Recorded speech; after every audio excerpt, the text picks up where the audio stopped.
The Brood. The first time it happened, no one believed her. Maggie Dawson woke up on her front lawn, naked and trembling. The last thing she remembered was lying in bed, her ceiling fan spinning in slow, lazy circles. Then, a blinding white light. A sound, low, droning, almost like a voice speaking a language her brain couldn't process. Then nothing. At the hospital they told her there was no sign of assault, no drugs in her system. Just mild dehydration and a strange rash on her abdomen, small circular welts arranged in perfect symmetry. 2 months later she missed her period. The doctor confirmed it, she was pregnant. Impossible. She hadn't been with anyone in over a year. But Maggie wasn't alone. Across town another woman, Claire Mitchell, reported the same experience. Waking up outside. Strange lights. A pregnancy that had no explanation. Then another. And another. By the time the town whispered about it, there were 7 women, all carrying something they couldn't explain.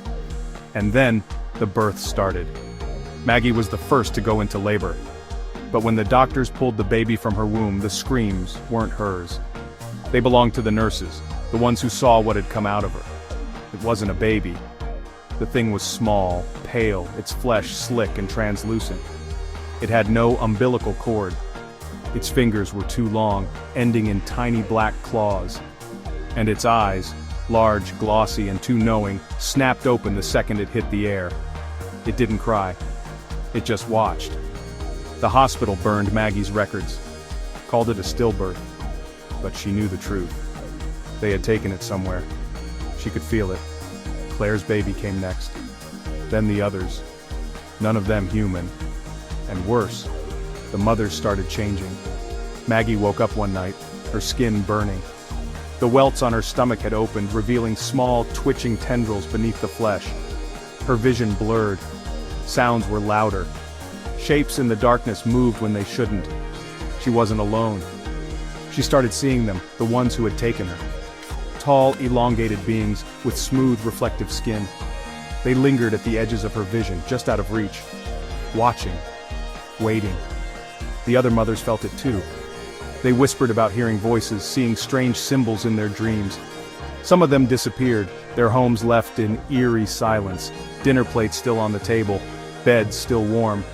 No one in town talked about it. No one wanted to be next. Then the children came back. Not as infants. Not even as toddlers. They returned fully grown. They stood at the edge of the woods, their wide, black eyes locked onto their mothers' homes. They did not blink. They did not speak.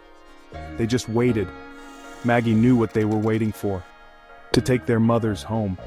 She heard Claire screaming 2 nights later, saw the lights pulsing in the sky above her house. And when she ran outside, she saw them, the children guiding their mothers into the light. Willingly. Maggie locked herself inside. But she knew it wouldn't matter. She wasn't Maggie anymore. She was something else. Something they had made. Her baby was waiting. And soon, she'd join it.